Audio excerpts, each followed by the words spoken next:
Hey, it's Ryan Seacrest. Life comes at you fast, which is why it's important to find some time to relax. A little you time. Enter Chumba Casino. With no download required, you can jump on anytime, anywhere for the chance to redeem some serious prizes. So treat yourself with Chumba Casino and play over 100 online casino-style games, all for free. Go to ChumbaCasino.com to collect your free welcome bonus. Sponsored by Chumba Casino. No purchase necessary. VGW Group. Void where prohibited by law. 21 plus. Terms and conditions apply. The following podcast is brought to you exclusively by the Rad Rob Radio Network. Welcome to Straight Up 5 with Johnny Petraglia Jr. A hard-hitting, in-depth, cutting-edge look into the world of bowling. This podcast will not only cover all things bowling, but will also give you a raw look into real-life issues. You'll get unfettered access into the mind of one of the most gifted bowlers of this or any other generation.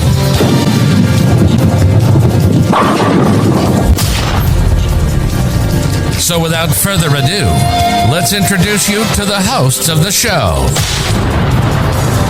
Rad Rob, Rob Francois. Rad Rob, Rob Francois. Dr. Ocho. Dr. Ocho. And the incomparable Johnny Petraglia Jr. Johnny Petraglia Jr. Hey guys, welcome back to Straight Up 5 with Johnny Petraglia Jr. Yes, there's only half of me. Don't even ask. It was a long story. We are live here on Facebook on Johnny Petraglia's Facebook page and on our YouTube channel. If you are not subscribed to our YouTube channel, please go there and search Straight Up 5 with Johnny Petraglia Jr. and please subscribe to our channel. We have lots of videos to watch in the archives. But what's more importantly, I need to introduce my co-host. He has the shiniest mask in the world. I mean, I can't limit Johnny. I can't limit you either, right? So he is the resident doctor of Straight Up 5. He is the second best bowler on this show. I'm okay with that. I'm fine with that. It is the one and only Dr. Ocho. Good evening, sir. And you're muted. I was wearing masks before they were even cool. That's the problem. The masks used to be cool, and then this rotten thing took place, and now they're not cool. You know, the intro says we tackle bowling, the planet of bowling. I got all that and life issues. That should even go into detail. I mean, we've had professionals on here that they don't like say, "Hey, what were you thinking in the 10th?" You know, like everybody asks that stupid question. We had Johnny Petraglia Sr. talking about chopping up nachos with his hammer fists. We've had Brianna Clemmer talking about my biceps and how I can get these out of the ball return. We had Marshall Kent talking about how when he eliminates in the morning, that's a plus 200 dump, they call it. Meaning he's so light on his feet, he's going 200 over. He's going to bowl way, way, way good. People have never asked these questions. I do. We do. You do. We all do. Bring him in. Goddamn right we do, Ouch. Joining us is the third member of the team. He is the man with the name on the marquee. He is the one that everybody here comes to see. Well, except for Bear. He comes to see Ocho. Were you rhyming? Did I really? I didn't even try. The man that everybody comes to see. The man on the marquee. Oh, yeah. How about they just go eat some pee? He is the one that we all want to be. Comments? Nobody's commenting. So how do you like that? That's not true. There's no way. Dude, it literally says new comments will be displayed here. Do you see any fucking comments on the screen? No, because you probably screwed something up. Are we private? Can anybody see us? Your mom's private. Comment if you can see us. Joining us is the one and only Mr. Johnny Petraglia Jr.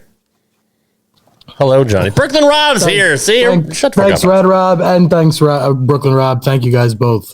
I guess nobody wants to talk to us. I mean, that's fine. So that's all good. It's early. About the great intro that I had to pull because Rad Rob says the same thing. Hey guys, I'm here and you're here and we're all here. Look at him go. Shiny mask.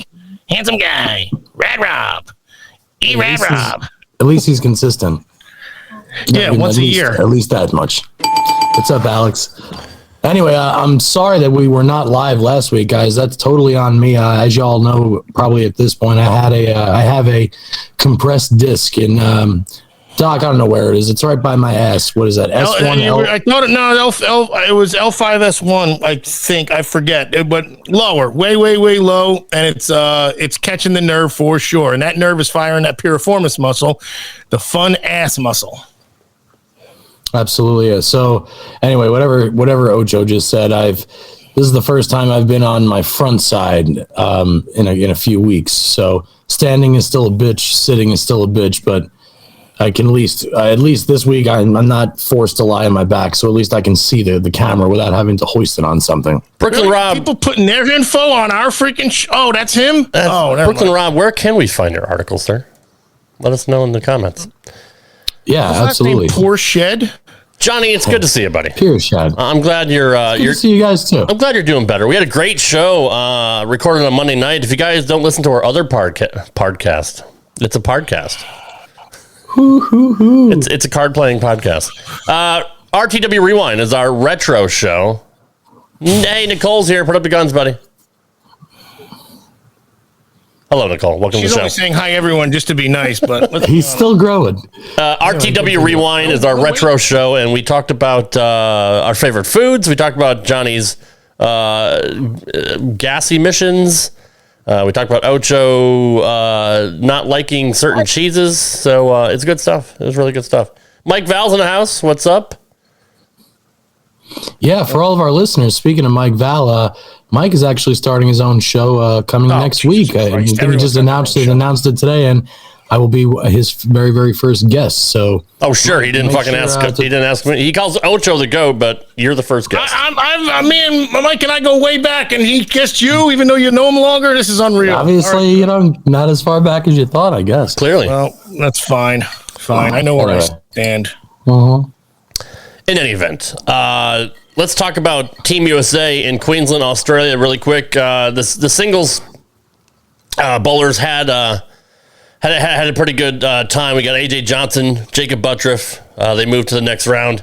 They joined Chris Prather and Kyle Troop. AJ Johnson beat Jason Belmonte 266 to 258. But in the very next game, not so good. Him and his opponent shot like 190 to 170 or whatever. So, Johnny, how do you fall off that many pins between games? I haven't been following Team USA. I just know that both our men and women are doing fantastic so far.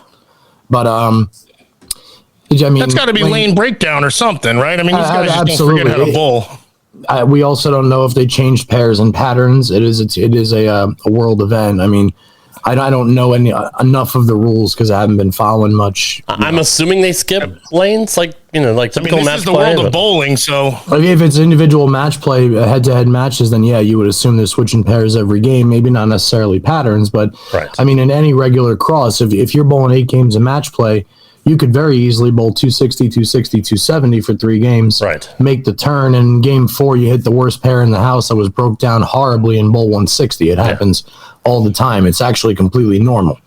So it's to me, if 2 big guys like that, like AJ Johnson and Belmo, are going 260, 180, the odds are they crossed and hit a bad pair, or the motion that they saw in the previous pair, they fell for the tees and believed it would be there just a pinch too long and then spent half a game chasing for something. Yeah, isn't part of that why that you were saying, because of that variable alone, that we'll never truly understand that's why it can't be in the Olympics? Not that it can't, but why it's probably not in the Olympics so far. I know there's those other variables, like the door opening, things like that, but that's one of the things I would think, because it isn't a level playing field at that point, right? Again, we can talk about the Olympics and bowling all day. To me, the number one reason why it wasn't in the Olympics was because it wasn't an equal playing field for everyone. Like, for instance, the pole vault. Everybody's going over the same height bar with the same length pole, right? In the same conditions, in the same everything, yes. Yeah. When they're doing the floor exercise, they don't change the size of the floor because a person's 2 inches shorter. when they're on the rings, they're on the rings. The guys do the high bar, the girls do the uneven bars. I mean, everything is the same in Olympic sports, the same length they swim in the pool. Bowling, the variables change frame to frame, and left arm to right arm, thumb in, thumb out. Lane conditions favor certain kinds of games. So that's a show. I mean, we could talk about bowling. It was just an anecdote about, how it gets so wacky sometimes, and then then all of a sudden the ship gets righted. But technically, then candlepin bowling could be an Olympic event. No oil. See, now that one to me has a lot better chance than 10-pin bowling does, simply because in that game it doesn't matter what kind of ball you have. The name of the game is to figure out a way to make a spare and fill all your other boxes with 10s. There is no curving it, offset weight blocks or anything. Everybody throws it 100 miles an hour at the head pin.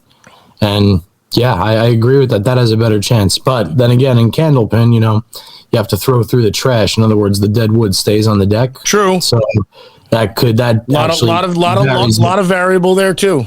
Definitely. Rob, thanks for that info. We'll certainly check out that article, man. Sounds great. Can't wait to hear it. I probably won't. Or read it, rather, I should say. But so, will. I misspoke. AJ Johnson beat Belmonte 269-259. And in the next game, AJ bowled Josh Stretton of New Zealand. And that's when Johnson lost 200 to 195. So obviously switching lanes, he dropped that many pins. But still, it is good that Team USA. This is a single elimination, though, or something? It's the World Cup. It's IBF. He just lost the match. He's not. It's the IBF World Cup. So it's you play certain games. You're all in like A pool, B pool, C pool. It's just like soccer. Gotcha. So it's the same rules. The eye butt fuck player. Yeah, I got you. The irritable bowel. Get it right. The women are also doing well. So they sent 3 women to the round of 16. We're looking at Stephanie Johnson. I hate bowl.com, for fuck's sake.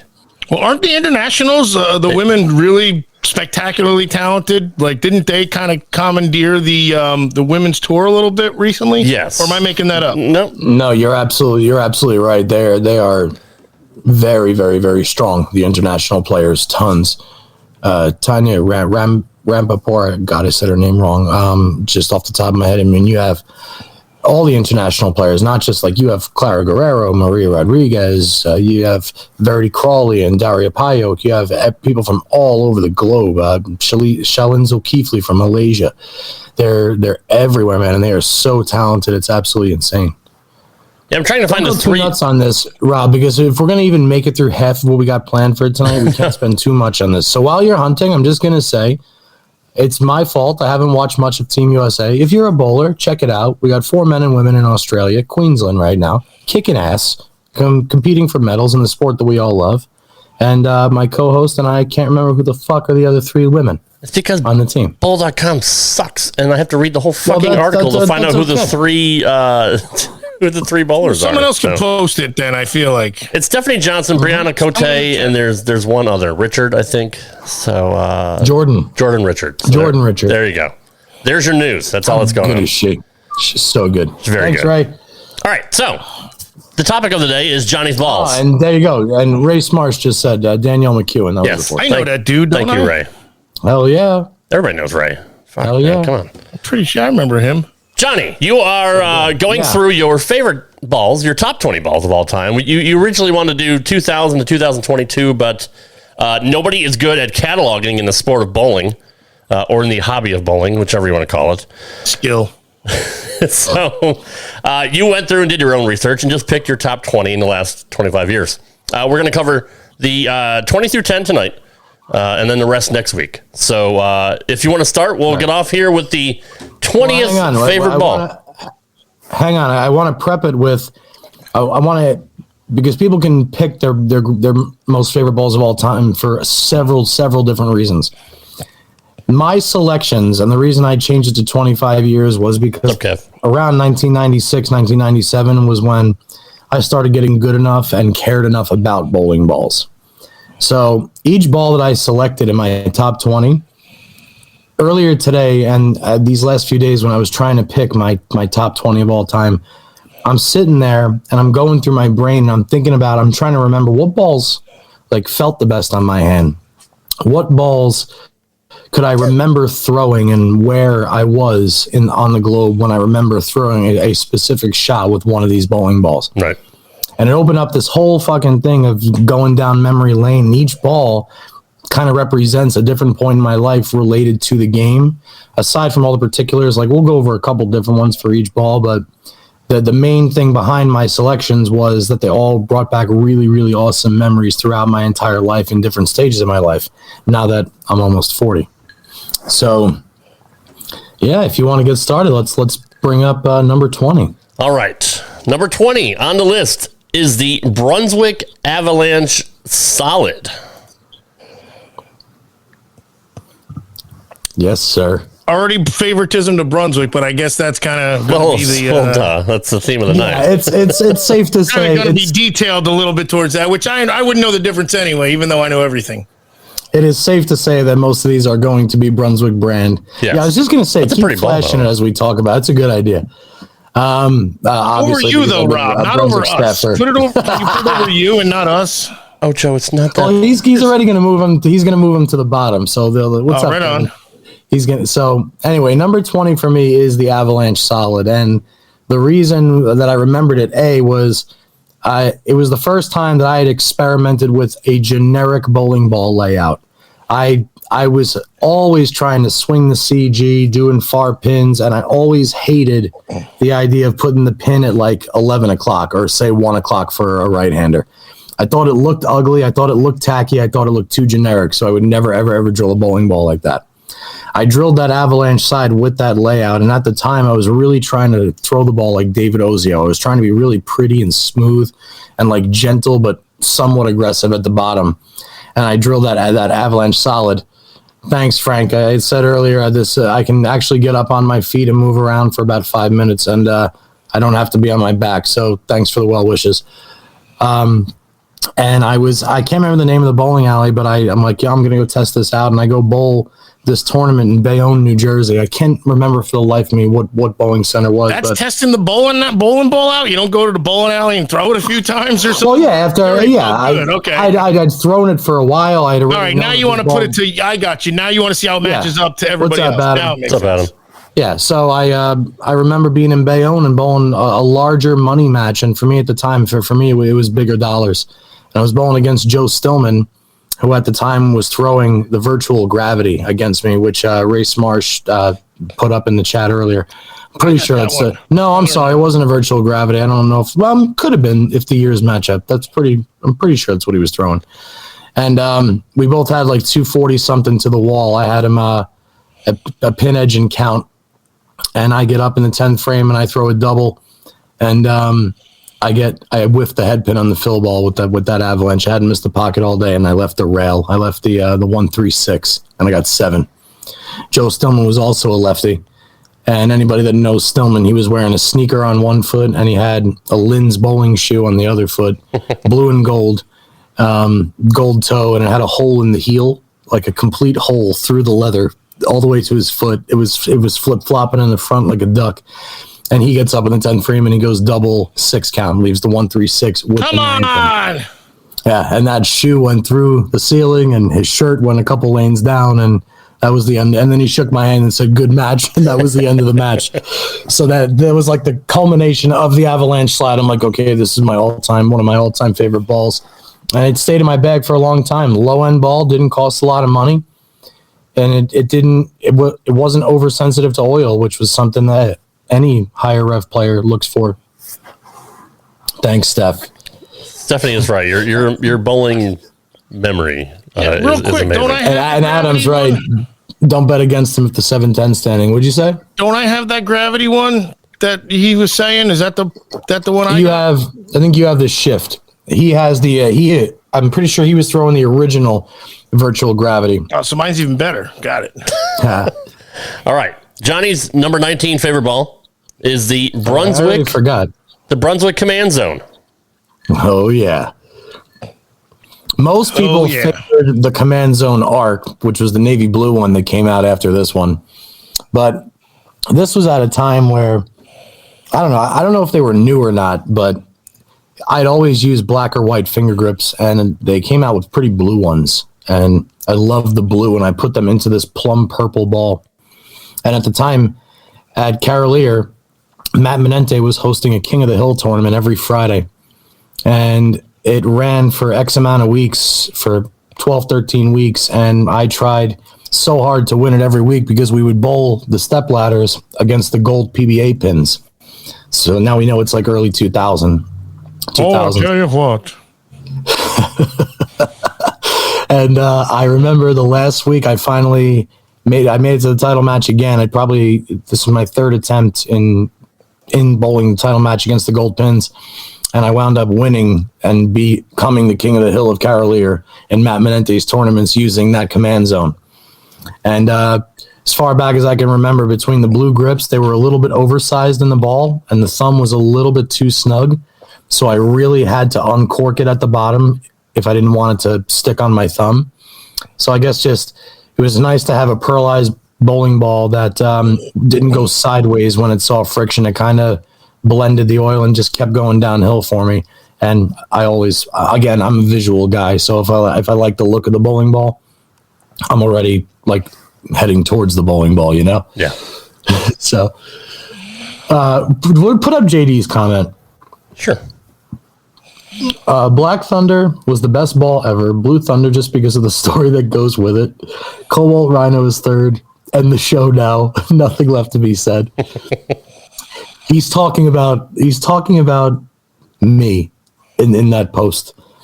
The Cobalt Rhino. It was actually a Black Pearl Rhino, but thank you though. Yes, you're pretty on point. That's amazing that he remembers that. Stephanie's talking about my bowling mind.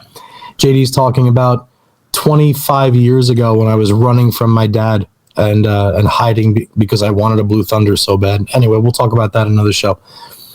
Number 18, the Brunswick time zone. Time out a second. Do you guys have any input here? Do you guys have any favorite, like, if I don't want to steal the entire show, you're going through 20 balls. It's your show. What's the light blue one I have? The Wrecker? It's not. I like that blue. one. It's ivory, pearl, and blue with orange grips. I like that one. Yeah, because the letters are orange. You're such a dork. Everyone knows mine because I still have them. That's 692. Oh no, I didn't use it the other day. Shit. Hi, Sherry. We're going through my top 20 bowling balls of all time because they've all produced, not specifically for the way they roll, yes, for the way they roll and all that good shit, but more so for the memories that are associated with recalling all these bowling balls. So on the screen, we've gone through 20 and 19. You didn't miss much. Number 20 was the Avalanche Solid. Number 19 was the Command Zone. And where's Cheeks? Where's Cutie Cheeks this week? Don't worry. She won't leave you too long. All right. Go ahead, Rob. I'm ready. What's number 18? Number 18 on the list is the Brunswick time zone. All right. So the time zone was a sleeper ball. Not a ton of people threw this ball. During this time, Brunswick introduced asymmetric. I don't know if they necessarily introduced asymmetric cores, but they introduced a new idea on the marking of the balls to let everybody know that they were asymmetric. And what they did was, right around the pin or the dot on the bowling ball, they put an elliptical around it. And depending on the way you shifted that elliptical would determine how much the weight block was supposed to turn over. So at this time in my bowling career, I'd gone to no grips and I had razor sharp finger holes. And I distinctly remember loving the way the time zone rolled. So I drilled a second one. I drilled one with a super duper angle on the elliptical to make it skid flip. And I had one that was very generic, pin under the ring finger, pretty stacked. And the elliptical was, this way. Did that dig your fingers up a bit at all, or what? Very so it's just straight into the bowling ball, you're saying? Yeah, like not quite as sharp as Norm Duke. Norm Duke actually takes his balls right off the drill press. And I don't even know. Oh, so there's no rounding them or anything right. I would take, say, like a 480 grit sandpaper, something like not too coarse, a little bit more fine, and just touch the top. Just a little bit on the top to take away the razor sharpness, but still. But it's also your fingers technically. Thanks, Dan. Getting much better, bro. I'm sorry. What'd you say, Ocho? Your fingers technically aren't round, though, right? Are they ovular shaped almost? Yeah, holes? I would drill I can't remember what drill bits I use. I want to say I was maybe my ring finger is a 30 seconds drill bit, and my middle finger was a 49. My middle finger is a drill bit smaller than my ring finger, which is opposite of most people. Wait a second. That's weird, dude. But then what I would do is I would do a 30 thousandths of an inch cut lateral on both of the fingers to make them true ovals. To make them a little ovular. Okay. Yeah. And it was comfortable though? Like, help me out here. I won't. Yeah, you got to remember, man, this is like time zone is like, this is like 2000. So I'm still, what am I? 17 years old. So I'm a young got calluses from baseball. You're fearless. You can, do it. I got you. Absolutely. So, and that was cool back then. And I wanted to be cool when I bowled, and it was cool to not use grips. The same way it's always been cool to throw 16 pounds. Thought it was cool to win. It is cool to win, but when you're a kid, you want to do anything. I got you. Now cool. you have to do exactly what everyone else is doing. Of course, I throw 16-pound. Ocho has freaking 32-pound bowling balls. They don't fit through the ball return. But the main thing that reminded me, other than that, is I love the time zone so much, and I took my first trip out to Vegas to bowl the mini eliminator, and I drove because, I just felt like driving across the country from New Jersey. And I had both of those time zones and a third ball and one of my triple rollers that I left in the paddock. And after I got eliminated from my match in the mini eliminator, I went back to the paddock and that bag had been stolen. So both of my time zones disappeared. The bastard stole my time zones. B, I'll be back. I'll be back as soon as his back heals up. It's I'm looking like possibly trying to throw a bowling ball in, say, 3 weeks, but let's see how this epidural works first, and then we'll go from there. Epidural, yeah, that's coming on Tuesday. I get the epidural, so. All right, Johnny. So that's the time zones. I loved them, and then I lost them. Go figure. That's not all. Brunswick Siege is number 17. Oh, yeah. I drilled 3 of these puppies. Asymmetric. This is when I remember these balls, again, no grips. This is when I roomed with Ryan Simonelli at the World Series of Bowling in Detroit. I remember. What year is this about, ish? 2010. Oh, okay. I want to say, yeah, it was that's whenever the year that Simonelli lost to Norm Duke in the Cheetah and Rhino beat Simonelli in the Viper. That was 2009 or 2010, whatever it was. Yeah, Dan, I'm not going to bowl the RPI, but I'll definitely be up there spectating. Justin Van Berkel, that's definitely my number one of all time. You just ruined my entire show. Thank you. Gator, all the way. What the hell was I just saying? The Siege, yeah. And I remember in the practice session watching the late, great Dave D'Entremont throwing that ball. He had drilled a few that week. And then Rick Benoit had laid a second one out for me because I already had one that I loved. And, yeah, that was a ball that stayed in my bag for a long time because it never seemed to absorb oil for me.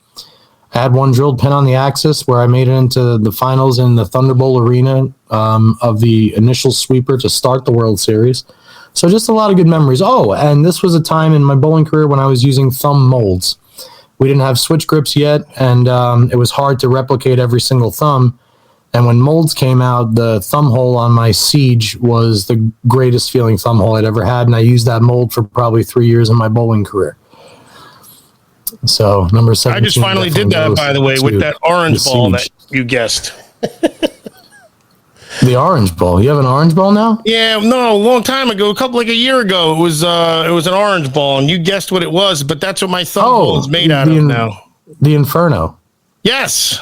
I guess so. I'm acting like, yeah. I could be wrong as shit. No, but I thought I showed it on one of the shows way back. It's not even here. It's in another house. Stole my candy. They stole my time zone. Go ahead. Number 16. And so far. Oh, sorry, John. Yeah. I was going to say, so far, ironically, I'm looking at this here. I got 3 solid cover stocks up there so far and 1 pearl. Mm-hmm. And the Avalanche and the Command Zone are both symmetric cores, and the Time Zone and the Siege are both asymmetric cores. Steve, that ball, I think that's a really, really good pick, Steve. Are you talking? Let me know if you're talking about the solid or the pearl. I'm very, very curious. Obviously, most people it's the solid, but the pearl was kind of a sleeper ball also that didn't get as much love as it should have. The gold one, that was a really, really awesome ball. And apparently, this dude can only bowl at 6 o'clock, though. I mean, what happens if it's 7 o'clock and you're in game 4? What does he suck then? Sherry says that her hang on, I totally skipped. Yeah, wait, what were you talking? Did I just totally shut you out? Because I'm looking. No, it says something about loving the bowling ball at 6 o'clock. And I get that it means how it's drilled, but I'm trying to crack a joke, and you gave me the worst fucking fake laugh ever. I wasn't listening to you, so I just figured out I should Everybody laugh. knows that. I said, what happens at 7 o'clock when you're in game 3 or 4? Now he doesn't bowl good. He only bowls good at 6. That's stupid. That's why his game's a skill and not a sport. Stupid. I can hit a wiffle ball with the big bat at any time. 6 o'clock, 2 a.m., hammered, straight, anything. Number 16. The Brunswick Attitude 3. Oh, gosh. I had that bowling ball. Oh, yeah. I got it from Mike Floor, the bartender.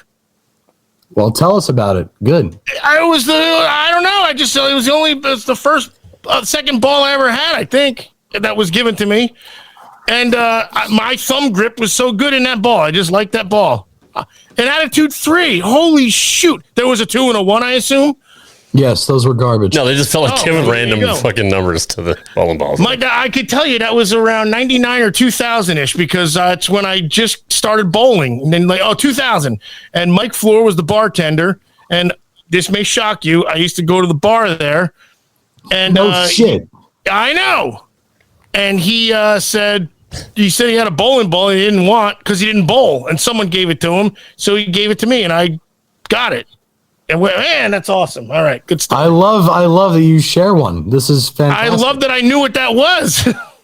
Heck yeah. For me, my memory with this ball is I threw this ball in high school, which was some of the best years of my life. Honestly, I absolutely loved high school. But it was also around the time where they started to introduce those finger grips. They were silver, and they were slightly more slippery than a standard finger grip. They weren't nearly as tacky. Back then, the white and the yellow grips were super duper tacky. A lot of guys would complain about how sticky they really were. So these silver grips come out along with the silver thumb slugs, which were also way less tacky.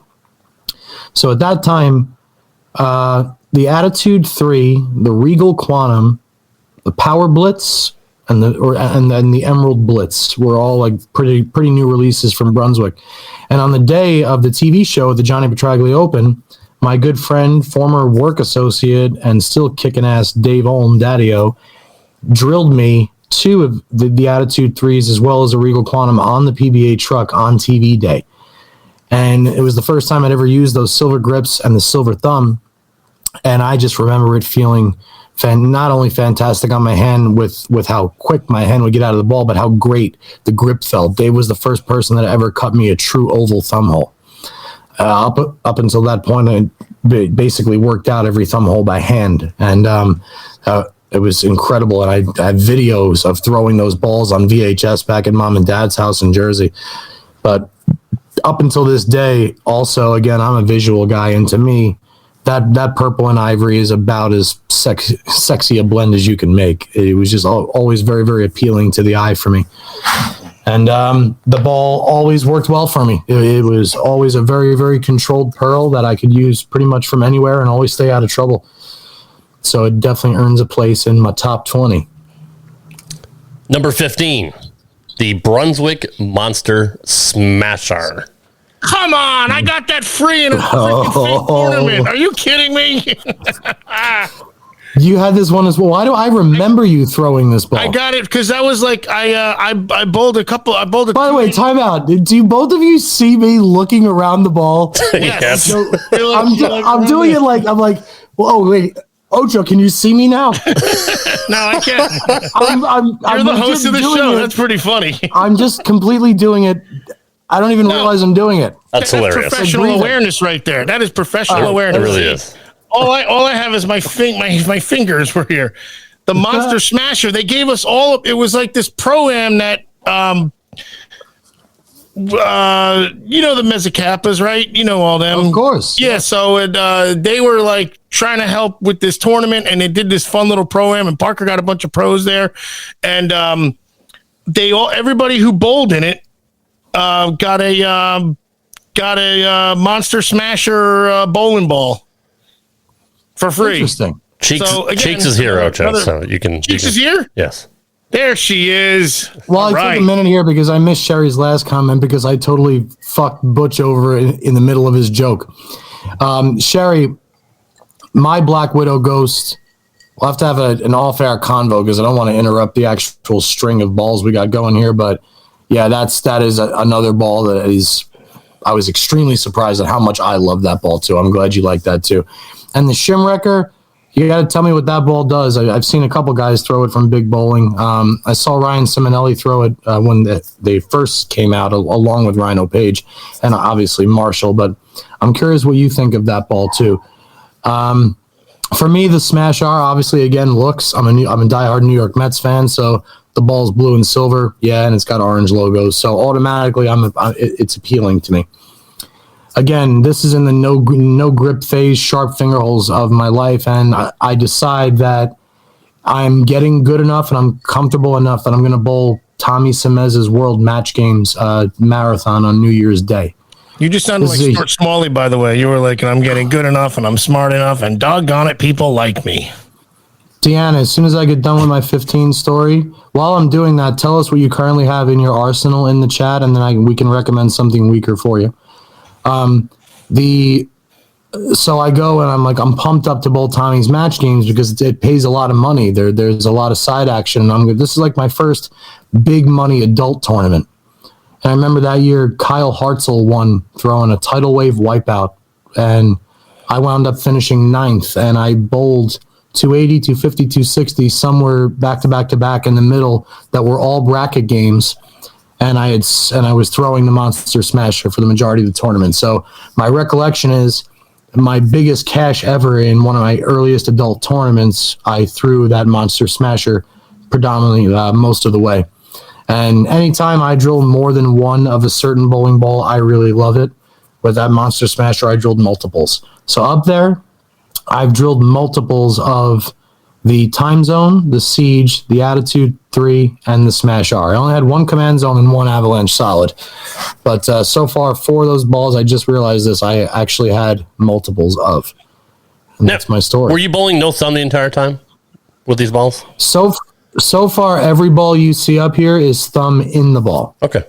Gotcha. Every single one of these, not one of these balls has ever gone down the lane with my thumb not in the bowling ball. Okay. Gotcha. Which is kind of strange also now that I think of it. Technically, the ball has to go down the lane without your thumb in it, because once it's past the foul line, none of your very true thumbs are in it. I mean, well, here we go. All of these first 6 bowling balls not only had thumb holes, but my thumb was in them. Kill me, Ouch. And at that time, it could have been out of them even with a thumb hole because that was legal. All of these, that was legal. Gotcha. So, okay. Yeah. All right. I guess Deanna's still, do we think she's checking her arsenal, or do we think maybe she went to the car to the trunk to figure out what the balls are? She probably has to go through the pictures of Ocho that she screenshotted first before she can get to the bowling balls that she has in her photos or something. That must be it. Of course. Well, in that case, let's move on to 14, and we'll get back to her. We don't ever leave Cheeks in the corner. Come on. Number 14, the Brunswick Fuse Eliminator. Oh my God, I love that quality picture I found earlier. That looks ugly. Great. Yeah, it's pretty bad. Yeah, I couldn't even find a better one either. So yeah, it was. So you got it from the computer, like you actually like on your computer video game from PlayStation, and you got that. Well, anybody that ever threw a Fuse Eliminator knows what it is. The ball was solid blue, red letters. The Fuse logo was half red, half white, and it said Proactive. Now, Proactive means the cover stock was particle. At that time, Brunswick named their Axiom or their particle cover stocks. They called it Proactive. So you saw the Azure Zone Proactive series or the Proactive Zone series and all that stuff. Or the Swamp Monster that I still have is Proactive. Yes, exactly. Totally. The Jade Quantum, balls like that. The Fuse Eliminator, I had 2. I had one that was just my benchmark ball for years. The ball worked on absolutely everything for me. And then I drilled one with what was known at the time as Johnny weights, which is a variation of a Rico drilling, where you put the pin or the top of the weight block dead center of your palm, and then the CG is 45 degrees, is swung out 45 degrees on the positive side of the bowling ball. And then 6 1/4 inches down on that same line, you drill a massive, massive weight hole. Can't use that layout anymore, but to me, it was pretty cool to see 2 balls do 2 entirely different things from one another. But I threw that one in there, because it was always a benchmark ball. And I remember winning the Semez Scratch Trio League at Carolier with Tommy and the late great Tita Semez. Those were my teammates. So I was this young kid that would go strolling into leagues, still wearing my baseball uniform after school or after high school baseball was done. And I'd be bowling in my stirrups, and I distinctly remember that as long as I had my Fuse Eliminator, everything was okay. Bowlers should wear stirrups. Dude, that's, agreed. You hit it. You hit it right there. Let's get a freaking uni. Stirrups are part of it. Can you explain why, since you're a doctor, Ocho? Oh, for claudication purposes, you got your calf muscles nice and tight, because it's a skill and not a sport. These people probably need like those compression sleeve socks and whatnot. Stirrups do half of that. But it's also just fancy looking. You got to look the part, man. Jerome Bettis used to say, if you look good, you play good. You look good, you feel good, you play good. Damn it. Agreed. There's Deanna. All right, so doing the hustle. Deanna's initial question was, I need something. Can you recommend something weaker for me? If you okay, so buy the book, A Hustle Ink, A Hustle Wine, and up here you wrote an MVP Pearl. An MVP is basically a wrecker, which is already kind of low end, but definitely higher performing than its price point. Same exact thing with the Hustle Ink. The Hustle Ink is one of the best low end balls ever made. The Hustle Wine is definitely making its way up the same way. 3D offsets is very, very strong compared to the other 3. What I am noticing, the trend of all of your bowling balls here is they're all actually leave the 3D offset alone. Let's just group the other 3 together. By the book, the weakest ball of those 3 is supposed to be the Hustle Wine. It's supposed to be weaker than the MVP Pearl, and the Hustle Ink is supposed to be smoother and less angular than the MVP Pearl. So if you are you specific, or you're not specific to any brand because you have some Hammer in there and you have some Storm, and they're already low end. So I hate to recommend a urethane ball because that's going to just hit the lane and puke.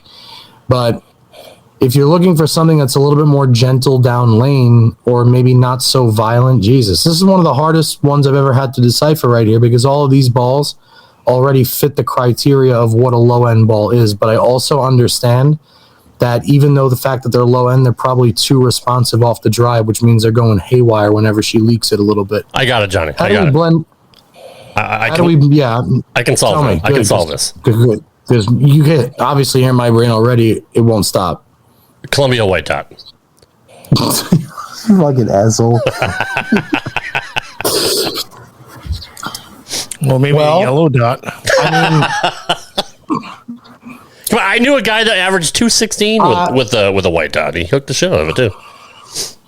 Yeah, they're low end, but the core is strong. She needs something weaker, so she needs basically not Ocho, because Ocho is anything but weak. True, so, that's very true. You could try for a Brunswick ball.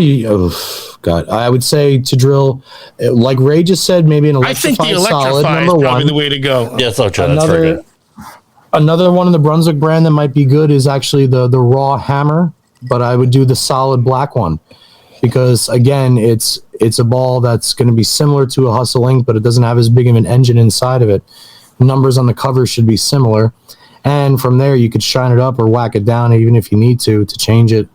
As far as our brands, I'm drawing a blank. If this conversation wasn't about bowling and somebody just jumped in, they would say, "What in the blue hell are you guys talking about?" We're not even talking about the purple hammer yet either. So shining up the purple hammer, whacking it down, smack it up, flip it, rub it down. Oh no! It's like holy cripes! This is a great conversation. How about the purple surge I was thinking about? Is that a good one? Such a dick. We're following basically. Ray is on the same page. I just mentioned the Messenger. I mean, the Messenger Solid is the blue one is another one that again, it's a smaller engine inside the ball. It's not going to be so violent when it changes direction.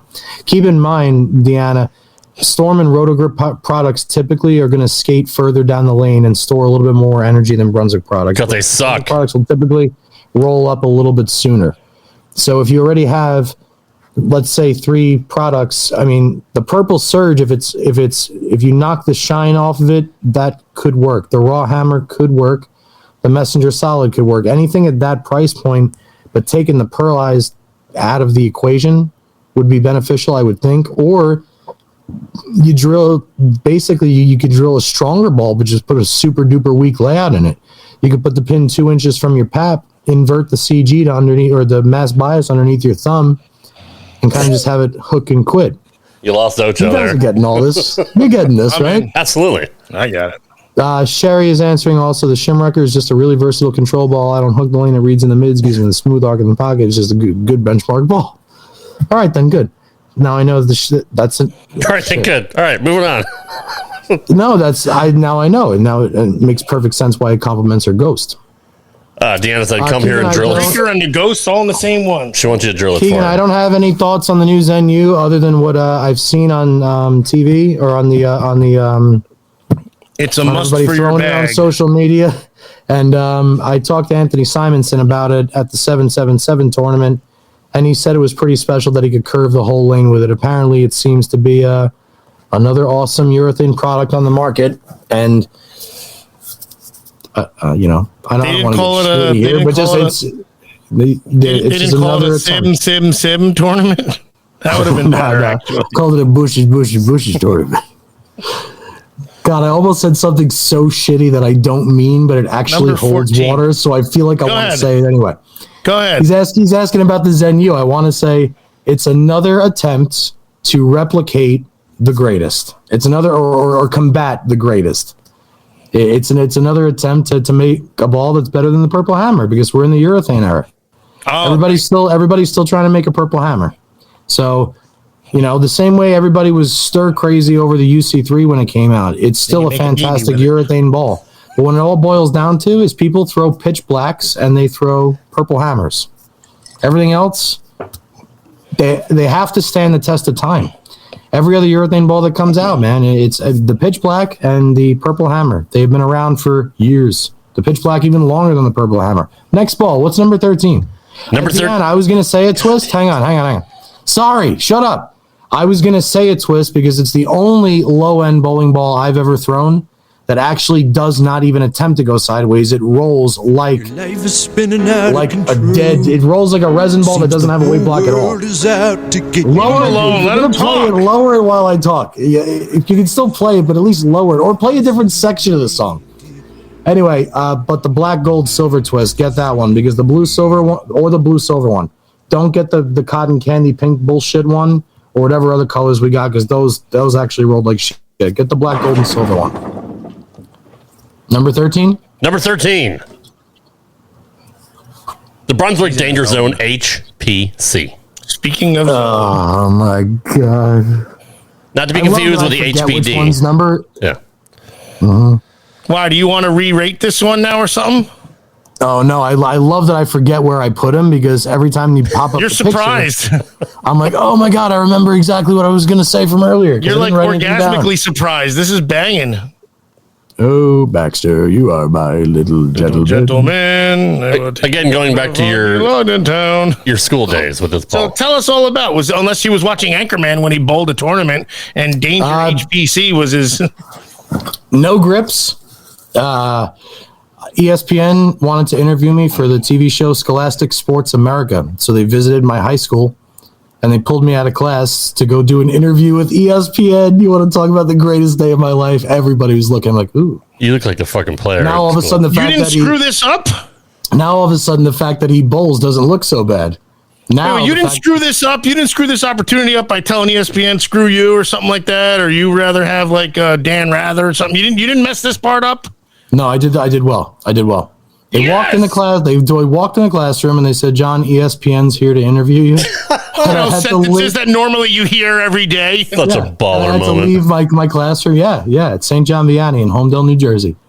And what the hell was I saying? Fuck, see? ESPN just interviewed you. What do you mean? How'd you forget? Yeah, so I'm walking out. I'm like, ooh, all of a sudden everybody's looking at me like, ooh, all of a sudden this bowler is good looking. Or, now it doesn't matter that he does theater also. And yeah, blah, blah, blah. Fine. And they know you're not gay now. So, I mean, there's that. Even if I was, it wouldn't have mattered. They're all still looking at me and wanting me. That made me feel great. Either way, part of the show or part of the interview was it was like a 5-minute segment on this show, Scholastic Sports America. And my favorite ball at that time was the HPC. It had no grips. It was the best fitting ball I'd ever had up until that time. Second, it was straight about bowling or about sports also? Because I know you were versatile. It was about bowling and baseball, and carrying through with Dad's legacy and things along those lines. Also, is a hit piece to keep the pressure on you. So we go to Strathmore Lanes, right 10 minutes up the road from my high school, which I never really bowled at Strathmore, but I had heard it was a very easy bowling alley. So they came in with the camera crew, and I was about 30 lanes down from any open bowlers, so there's some spectators.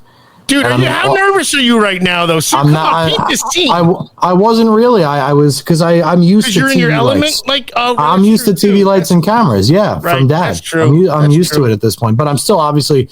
I'm in the bathroom. I'm pumped up. I'm changing. I'm in all black. I got my big silver chain hanging out. I thought it was the shit. I had the black and gold PBA Tour lens on. I think he even wore like a sweatband, or I was wearing like one of those Ace bands around your forearm. What year is this ish? This is junior year of high school. So this is 2000, 2001. Okay. I got you. So what up, Sibo? It's brand new. It's Millennium stuff. It's yeah. All right. Yankees were winning everything. I can see the style. So I got you. So and bowling just got bought out actually too, right? So like bowling become flashy again and what, or not again, but yes. No kidding. Oh, fucking A. Let's go. So I'm at Strathmore Lanes, and they let me warm up for like 10 minutes or so just to get loose. And I'm throwing that HPC, the Danger Zone HPC, which stands for High Performance Control, in case anybody didn't know. There were three in this line. There was the HPH, HPC, and HPD. The HPH was obviously High Performance Hook. I thought there was an HPV. And then I knew that was coming, and I almost said it when I said anyway. And the HPD was High Performance Distance, and the HPC was Control, and it was as angular as the D was, and went longer than the H. Come on, you can't say it was as angular. Come on, now you're doing that on purpose. No, I swear to God, it was not as angular as the D was. Back to the story about number 13. Yes, more importantly, stop talking about that.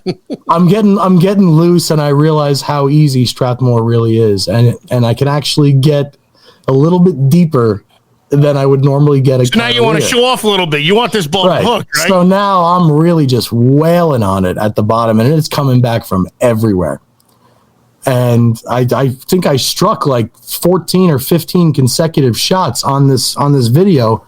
So when you see the live production on ESPN, they show me throw like 8 shots, and they're all different strikes. And there's tomahawk messengers. I mean, it looks like I'm good, like really, really good. And that's my memory of my Danger Zone HPC. Sibo, I love you. You're the best.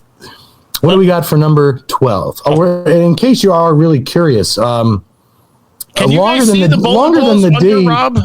Longer than the D means I like the Danger Zone HPC more than the HPD. I said for me the HPC went longer than the H, but not as long as the D. But it was still as angular as the D. It was as angular as the D. For those who hang to the left, just to clear that one up.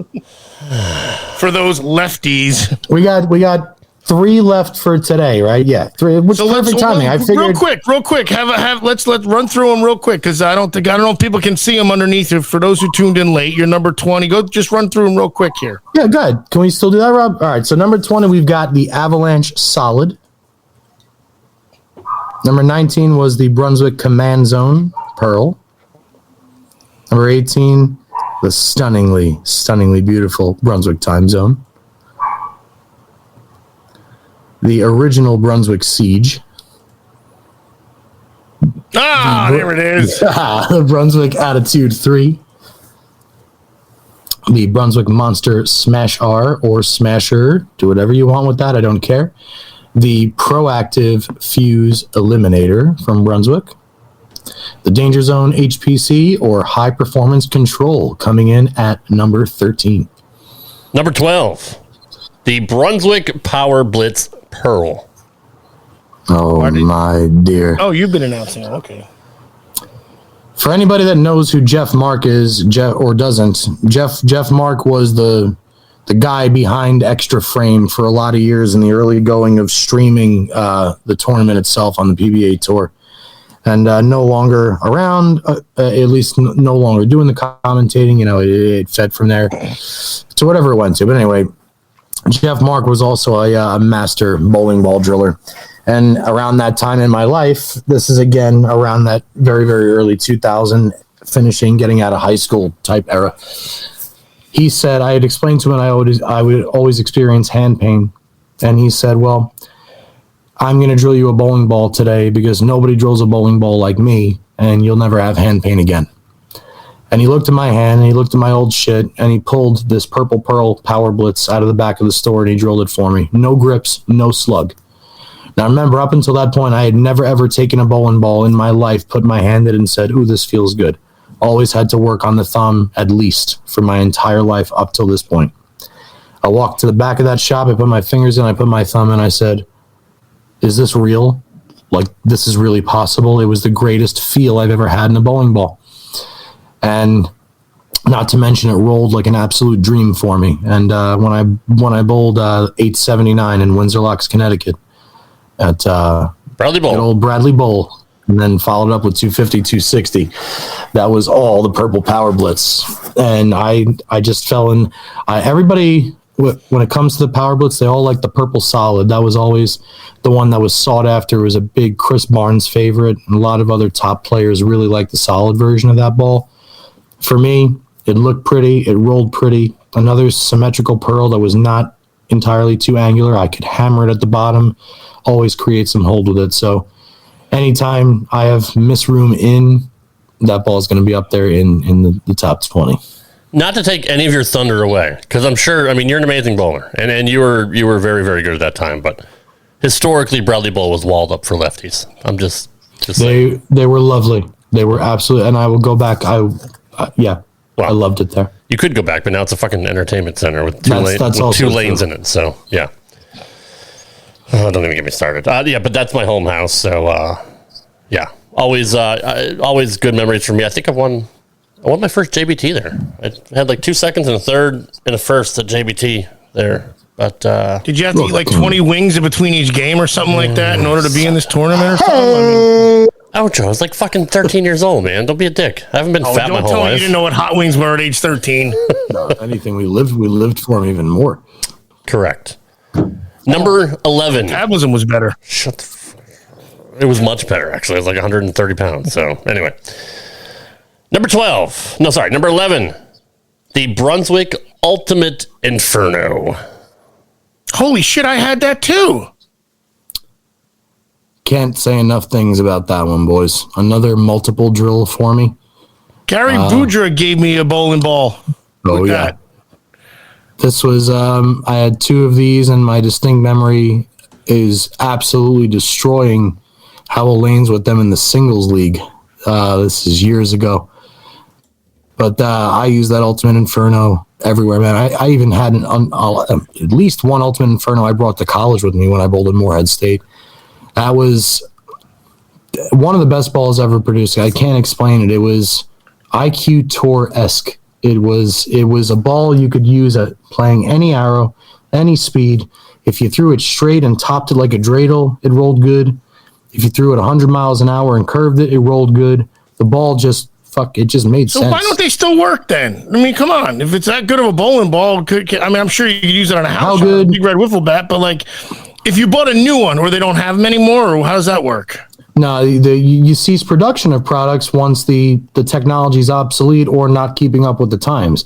Gotcha. In 1993, everybody wanted the tailor-made bubble driver, right? Everybody wanted that. The Thai Bubble 2 became like the freaking. They wanted the Nubbins putter with the really, really soft touch that didn't have the steel insert. A Bellata ball that before the Titleist, oh my God, I can't think of the name of it. And basically, Oach, what happens is they were to produce an Ultimate Inferno exactly the same today that they did back then. The only real true difference is the oil that it's on. Then there's so much more oil, so much more higher viscosity oils that are used nowadays to combat how strong the technology of the covers are. If you were to drill a brand new Ultimate Inferno and throw it now, it would still hook like a son of a gun, but it would, comparatively speaking, it would hook closer to like Deanna's it would hook more like a Hustle wine, a weaker ball or something. You're saying, rather than how it used to. Yeah, I got you, but still, overall, right now it's just a matter of the stronger the ball, the more viscous the oil, and that's just going to keep going and going, I guess. Totally. Anyways, but yeah, I had that one though. That was I don't know if it's good or not. It worked for me because I suck and I still bowled good. So that's how I know. That ball for this batch of top 10, I would think, based off my bowling knowledge and history and people involved in the game, that would be my pick that I would say the most people would agree with. Because anybody that's ever thrown an Ultimate Inferno, no one's ever said, "Oh, that ball sucks." See you later. He didn't like your answer, so I mean. Well, so we're talking last week about Rondo, and that's the bowling ball that I said he took a little bevel in my office, and I worked on him, and then he was drilling out or was making my thumb hole. I was like, yeah, something it's just a little tight here, and he grabs this little gimmick and starts hollowing it out little by little by little, and he's like, yeah, put your thumb in here. As I'm like working on his elbow, and I was like, that works good, and then I started killing it. And I was, again, I think that was like 04-ish, 05-ish.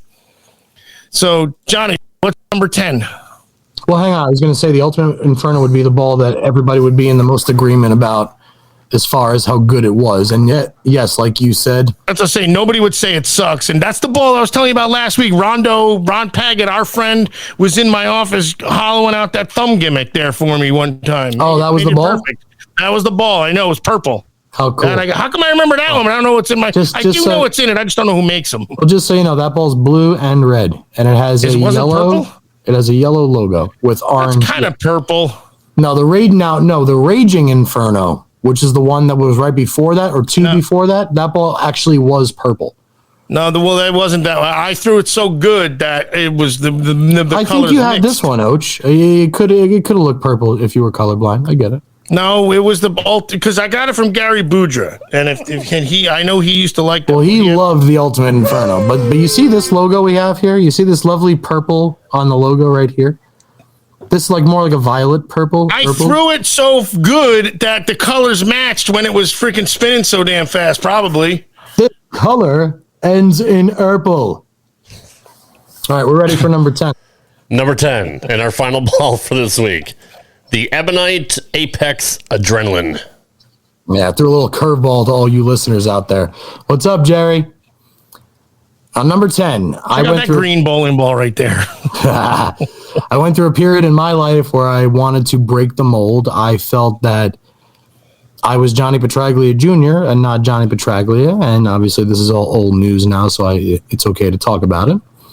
I wanted to expand my horizons and test other companies' equipment. And the first ball that I wanted to try was the Apex Adrenaline A because it was black and pink and had glitter in the shell, but only a little bit of glitter. It was just badass enough. And I just wanted to like it because it was so pretty, and the asymmetric or the mass bias marking was a bomb. And I thought the bomb looked so cool on the bowling ball. And I go out and I'm subbing in a Thursday afternoon league because I'm there to bowl and sub in the Thursday evening league at 9 p.m. But I'm there and I bowl both shifts. And I go 277, 300, 223, going strike 3-9 spare in the 10th that I had to make for that 223. to shoot my first ever 300 and 800 as an adult. And I did it with that Apex Adrenaline. And it was the first time I'd ever really committed to throwing another company's product. And that did you feel like you were cheating? I felt like I was doing something wrong, but I didn't give a fuck. I did it anyway. And then you scored so well. Maybe it calmed you down so much you didn't overthrow it. When you really, really want something to work, you figure out a way to make it work, whether it's right or not. Were you hoping this didn't work, but yet there was no fucking way in hell that I was going to get myself a bowling ball that I was not supposed to have? And I don't even remember how I got it. I don't know if you were going to make sure no matter what it worked. Exactly. If it was the worst ball I ever threw, it still would have been in the top 20 tonight. Because I did everything to figure out a way to make myself comfortable enough even to throw that ball.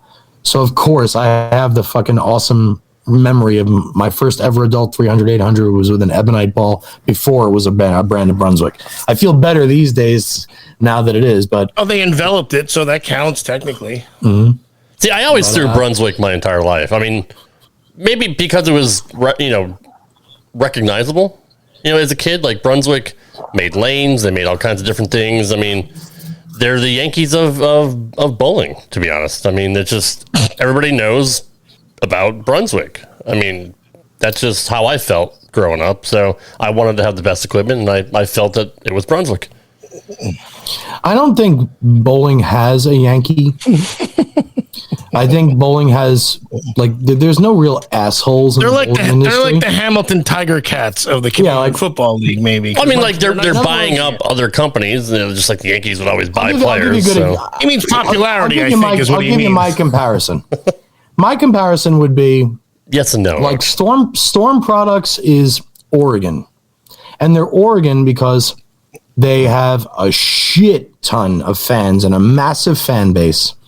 They kicked the shit out of a lot of teams for a lot of years after they were relatively didn't really beat a lot of teams. They wear banging, awesome, crazy uniforms every single game. You have no idea what they're going to come out of the tunnel in, right? People crave Oregon, right? It's going to be a greenery of some type, but it's going to be fluorescent, dark. Is it going to be olive? Brunswick is Penn State. We are same thing, no name on the back. We're true to our thoughts. You don't know necessarily who we are because you already should.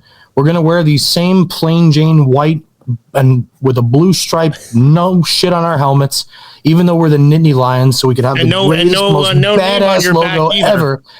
We're going to make the entire stadium look like this bed sheet and just white it out. They're just kind of by the book. They get shit done. They innovate. Everybody else kind of tries to imitate in some form. That was so. And then you have Motive, which is kind of like Boise State, where they kick the shit out of everybody, but they're in the wrong division because of however the fuck it works. So they make their field. They make their field blue, and they do crazy off the wall plays that make you into them. Everybody's got their own angle that appeals to a different kind of person that's going to come into the sport, but there's no Yankees. There's nobody out there, unless behind closed doors, which we all know happens. There's nobody out there saying, fuck not only everybody else, but fuck our own team also the way Yankees do. Sorry. That's fair. No, that's fair. Yeah. See, I took it as popularity, like Ocho said, but I also took it as in later years them just buying up all the other companies, and that's how the Yankees won championships. Oh no! The Yankees didn't. They didn't buy them. They didn't buy them to steal the bowling ball market. No, not at all. They didn't buy them for a championship. No. They bought them for different reasons. They merged for entirely different reasons. Which, again, we got to give a Yankee title to somebody. Let's give it to Legends because they wanted to put diamond dust particles in the cover stock and didn't. Or let's give it to Buzzsaw because they're not around. We'll give Buzzsaw. At least the conversation doesn't sound dirty anymore. So now we've come back to our PG rating that we should be. What's up, Steve? Steve's been so graciously subbing for me on Monday nights. So not only am I actually still competing in my Monday Scratch League, but I'm actually winning points now and bowling some clean games. Thanks, Steve. And his brother just retired for the Ravens, ex-Steeler offensive lineman Alejandro Villanueva. Oh, yes. Yeah. Steve Villanueva looks the way I think Villanueva would look. Alejandro Villanueva, I think, if I recall correctly, he looks just like you, right? With the mask and everything. Yeah. Like jacked and juicy. And he's an offensive lineman, so of course he looks like me. Troy Lint, what's up, buddy? Troy Lint. Everyone's showing up late as we're wrapping up, but it's all good. Hey, you can check everybody. It was a really, really fun show. Yes. In case anybody missed it and you want to go back, it'll be on my page. We're going through my top 20 bowling balls of all time for various reasons, but mainly the trips down memory lane that all of them have produced. So we're kind of sharing them. Again, we went through the first 10 this week. We're going to go back through the final 10 and my top 10 personally next week on same time, same place. So I'll give a top 3 or something and like that. Ocho, I'm going to pass this back to you. I totally hijacked this one. I had a feeling it might go this way, and I'm sorry about it. It's your show. What? Well, hang on then. In that case, Troy, not the man. I have a compressed disc in my L7 weenie, or what is it, Oach? It's 11 You millimeters. got that from Sandlot. You got that from the Sandlot. Yeah, you dumpster fucking dog. weasel. A weenie. Oh. L7 loser. As I It's lose your my- L5 S1 disc. Now what happened? What's he doing? Is he just Anyway, my back. Oh my back God. is compressed by 11 millimeters into my nerves. So I've been down and out for the count for about 3 weeks now. So got my epidural coming next week. If that doesn't take, I'm going to have surgery, but I'll keep you Well, posted. they'll Thank you probably for do a asking. series of 3 of them. They'll do one, see how it is. If it works, even 30%, they're going to Cripes. do another one. All right, me? well, that was me. I said cripes. Oh, that's okay. Never mind. And then I thought it was a recording that Radical Robert had on his gimmick. And then they'll do a third one if need be. They don't want to cut. You shouldn't need to cut yet. No cutting. No cutting. All right, guys, that wraps it up for this week. Next week, we'll be going through 9 through 1 of Johnny's favorite top 20 balls in the last 25 years, or in the last, 9 through 1 is 9 bowling balls. We did 20 through 10. We did 20 through 11. No, we got the top. Well, we did 20 through 10 today. We did 20 through 10, you idiots. It's 20 through 11. What the fuck? That's why I okay. said we'll be Reopen doing with you. the final 9 balls. We'll do 10. We'll do 10 through 1. Thank you, Steve. We'll do 10 through 1. And then next we'll week. make one a 0. Everybody got We'll a tidbit recap. of the number 10 was in. Yeah, good. Make one a 0. Oh, that's good shit. Johnny, we love you. You're beautiful, even though you're not that smart. I'm just kidding. I'm just busting He's wicked smart. just busting your 10 balls. So, our producer. Rochelle tells me all the time, so it's okay. Ocho, what's your Twitter handle? I don't know. At the Dr Ocho. Yes. Johnny P is at JPJR07. I am Hijacking at the Rad. show. God damn. Hijacking the show. Do I ever get to Johnny host? wanted to do it. No, I don't care. I'm good. Oh, fuck him. I am at Rad Rob Gaming on Twitter and Instagram. If you guys missed this show, you can check it out, the replay here on Johnny Petraglia's Facebook page, or subscribe to our YouTube channel, Straight Up 5 with Johnny Petraglia Jr. And you can check out all of our archives there. And if you want to listen to the audio version, if you're on the way to work or on the treadmill or doing whatever, you can follow us, you can subscribe to our podcast on all podcast platforms. Ocho, where can they actually find this podcast? So I bowled a 692 last week. It was an off week for Ocho. I get it. And here's Nice why. bowling, bro. Appreciate it. It was okay. Yeah. And so I'm reaching in the ball return because I used 30-pound bowling balls. The ball got stuck. Found a podcast. No shit, which one? A good one, actually. It wasn't this one. Okay, that's fair. Can't remember, though. I subscribed to it. So you can literally find our podcast anywhere podcasts are Anywhere. found. In a ball return, under a fridge, in the pool, even if the pool's covered. Check the filter. You got to bleed the lines first. Get all the podcasts out of the lines. It's a lot of information. This is good. That's what we do. We provide information. We're a self-help group. And Ocho. Ladies, take your screenshots now. Don't tell your husbands or show your husbands. Say, husbands, why don't you have this or these? Husbands, I don't like dad bods. I like Ocho bods. Screenshot this and then go bowl and think of this. Ow. I like it. Guys, we'll see you next week for another edition of Straight Up 5 with Johnny Petraglia Jr. Thanks for showing up tonight. What up, Ray Ray? Thanks for watching. Thanks for listening, and we'll see you next week. Rewind. It was a great show, bro. We'll talk soon. Love you, dude. Thanks. See you guys. Thonk, thonk. Later. Thanks for listening to this edition of Straight Up 5 with Johnny Petraglia Jr. You can follow the show on Twitter at Straight Up 5 Pod. Follow Johnny Jr. at JPJR07. Follow Rad Rob at Rad Rob Gaming. And follow Dr. Ocho at the Dr. Ocho. Got a question for Johnny? Send your questions to straightup5podcast@gmail.com. We'll see you next time for another edition of Straight Up 5 with Johnny Petraglia Jr. Right here on the Rad Rob Radio Network.